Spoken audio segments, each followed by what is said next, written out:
Um, Hi guys, Rosa here. I'm going to be making this video to show you guys simply how to wear the AB uniform. Sorry I'm sending this message out so late. It's 10:12 right now. I got home about 10-20 minutes ago. The AB uniform is actually really more easier, like a lot easier than the blues in my opinion, simply because you don't have to worry about all the extra stuff and it's really more simple, and it's actually quite more comfortable in my opinion. It's definitely the better uniform out of the three. To start with the pants, I already have the pants on, but next you want to make sure you have your belt on, right? The belt has two sides, obviously the clear side and the side with the writing on it. My belt is a little bit dirty, so don't mind, I'm sorry. The side with the writing on, the black writing, you want to have that inside facing you. You don't want to have it showing on the outside, so make sure that's inside when you're putting it on. If you're a male, you put the cut side going in through your left. Don't try to follow the video is flipped, but just listen to what I'm saying. You want to put the uncut going inside your left. If you're a female, you want to have that going to the opposite side, I believe, going into your right. The belt is a little bit bigger than the belt loop, so you kind of want to pinch it a little bit and then stick it through the loop and then pull. Make sure you get every belt loop. You don't want to miss a part and then have your belt like on top of it and having it look dumb. Make sure you take your time and you get every belt loop. Okay. All right, so that's pretty much the first step. You got your pants on. The pants just go on like any normal pants. And then you got your belt on. So that's the first step. All right, now for the bottom half, like the boots. These are actually quite comfortable as well. You put these on just like any normal shoe to start with. To work with your shoelaces, just pull this up and out of the way. Pull this from like the center right here to straighten up and tighten the bottom laces. And with the ABUs, these boots, you want to go like string by string. You want to get it as tight and comfortable as possible, just like how I hope you would do with a normal shoe, and especially with the black drill shoes. Okay, do that to get all the slack out, but then pull one by one, right? Making it tight, fix the tongue, make sure it looks good, right? People are watching you. Do that, and then you could tie it normally, however you tie your shoes, right? But here, you can pull these all the way out so that there's no slack. And then these, tuck them inside your boot. Tucking these in. Tuck that in. So that it looks just like this, right? There's no excess slack in the laces. It's tight, fit, it looks good, and your shoelaces are hidden, and your shoes are tied. If you don't have the military grade shirt, pant, stay, whatever it's called, you can use a hair tie. Tomorrow in person, I'll show you guys how to use a hair tie if you wish. I would die trying to explain over video right now, but if you don't have either of those, you can simply tuck these pants inside your boot. Don't try to do it while your shoes are already tied. Do it before. It's a bad struggle. And then just do the same thing for your other shoe. All right, now that you have your pants on, your belt on, and your boots on, the next step is going to be your shirt and your jacket. So this shirt, I'm not sure if it's for every shirt or the male and female shirt, but these shirts, like, you can't put them on wrong. You know how some shirts you can put them on inside out or like the wrong way.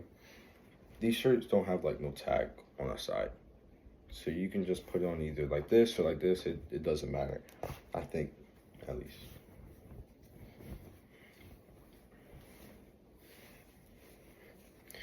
And this shirt does get tucked in inside your ABU uniform.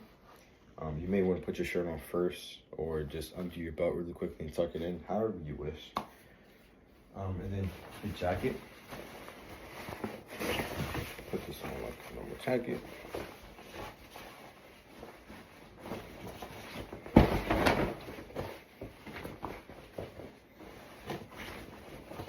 Yo, what the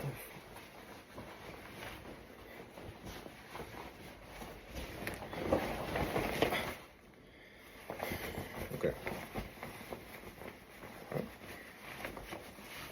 These buttons get buttoned up, and just like the blue shirt, the top button does not get buttoned up. Okay.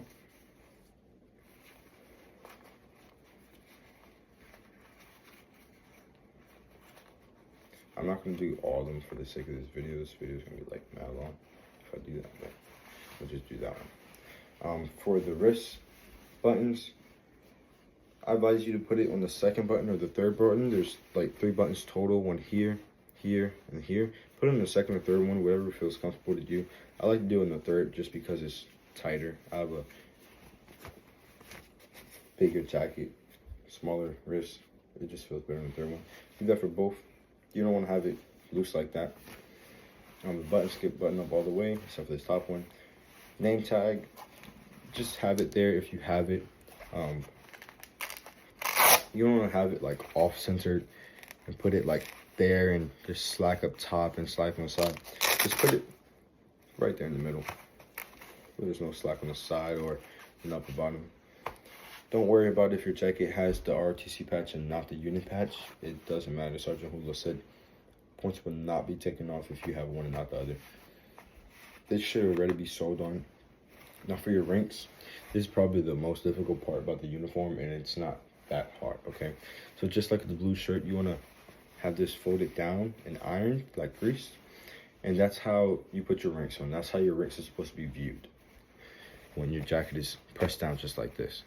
Okay, for the ranks, you want to have it, the ranks centered from left to right. You don't want to have it like too much on this side or too much on that side. Just center right in the middle, pointing straight up until the crease up here. And then it should be from bottom to top about a finger's length. I say it's like an inch or whatever. It's about finger's length, it's just right. So centered from left to right and about a finger from the seam of this.